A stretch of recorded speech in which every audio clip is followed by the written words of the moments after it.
Okay, folks, we're back on Facebook for a minute. Apparently, we dropped out of Facebook, but we are back on Facebook. So if you need to re-up, go ahead and re-up. But yes,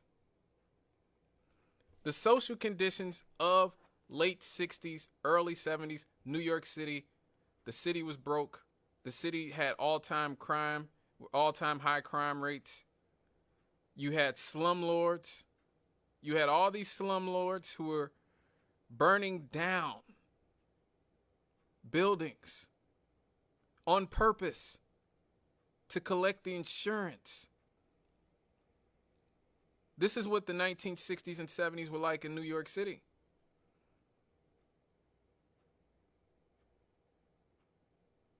That's why if you look at, there's this famous footage of our former president, the 40th president of the United States, Ronald Wilson Reagan.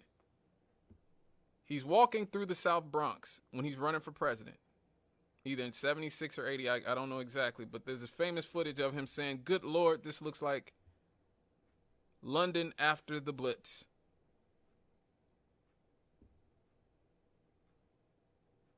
Because it did. Because it did. And again, this is what I talk about on this show every week. The choices that are made here in the city of Gary, Indiana.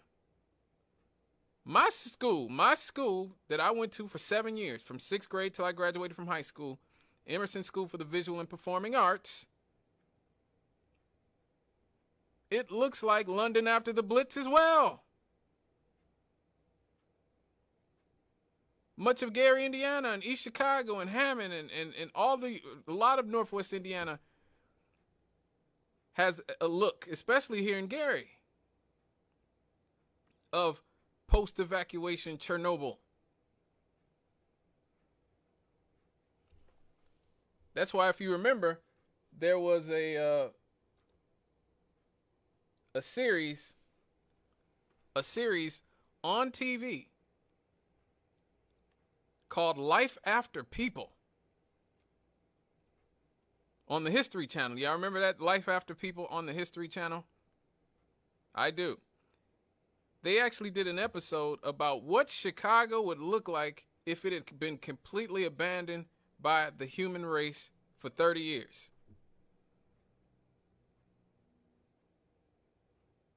And you know what they said? Well, we went to neighboring Gary, Indiana, to give us an indication of what Chicago would look like if it had been abandoned for 30 years.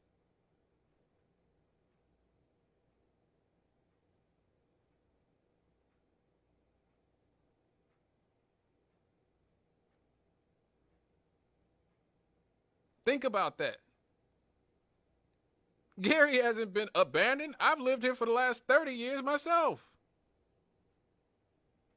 Hasn't been abandoned. Maybe by the powers that be, but people haven't abandoned it. We still live here. And the South Bronx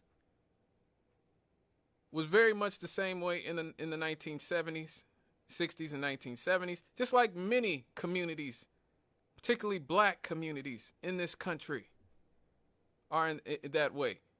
And these young kids, these young, brilliant kids from the South Bronx said, we could get some turntables.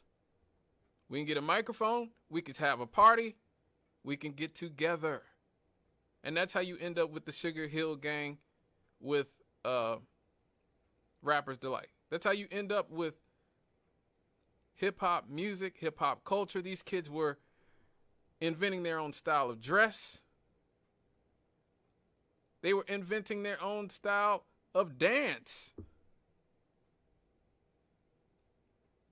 They were using graffiti to express themselves. A lot of older people saw, oh, that's just, noise, that's just trash, that's just vandalism. These were young people who had had all of their creative expression taken from them by a society that chose to do that to them. These are choices that our politicians make. Not just in New York, here in Gary, in East Chicago, in Hammond, and anywhere else. We choose to live in a billionaire-friendly society where the rich get richer, where the poor get poorer. That is a choice. And so that was a choice, to have the Bronx in New York City looking like that, to defund all those after-school programs, to have those kids floundering and just sort of roaming around the Bronx, left to fend for themselves in many ways. That was a choice. And then people get mad at the results. But, you know, the great George Clinton said it best. If you don't like the results, don't produce the cause, everybody. It is that simple. Before we go to a break, I definitely want to give a lot of props to Sylvia Robinson. I believe we talked about her on her birthday a few months ago in the Happy Happy segment. The late, great Sylvia Robinson and her husband Joey, they ran Sugar Hill Records.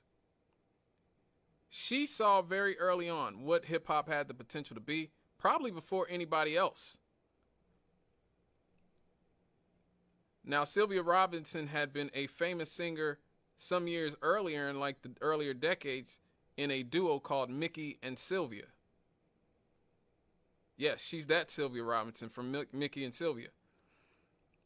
And they had a really big hit called Love is Strange. And you can hear it in a lot of movies. Love is strange, a lot of people. You know, a lot of like old gangster pictures and stuff. A lot of pictures would have Love is Strange. I think Quentin Tarantino used it in a few of his movies, if I'm not mistaken. But yeah. That was Mickey and Sylvia. That was Sylvia Robinson. She recognized back in the mid to late 70s that hip-hop was going to be the next big thing in American popular culture. And she got on board, and she actually found the Sugar Hill Gang. These guys were not a group. She put the group together.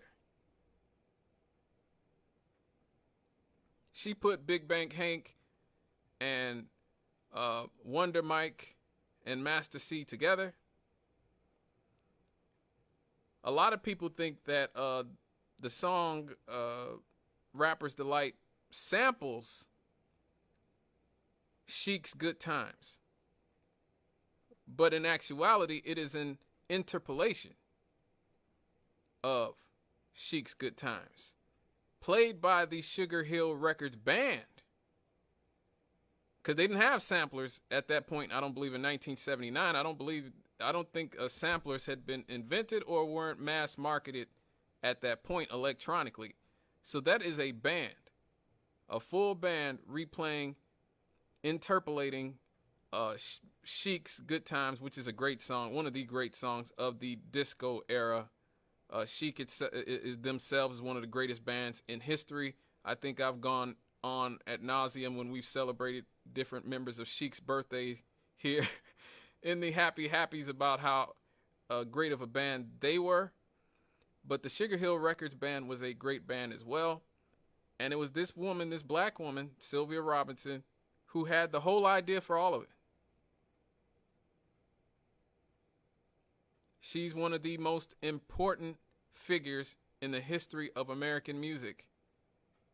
Just like Vivian Carter, who discovered the Beatles. I don't think either one of them get the type of respect that they need and deserve for their place in history. But yes, Sylvia Robinson is somebody who definitely deserves to be remembered and credited for being the spark of the biggest cultural revolution in modern history. So rest in peace to her. And we will be right back here after this on a special episode of My Country with Scott Cannon, Issues and Answers Friday, the 50th anniversary of hip hop. We'll be right back after these.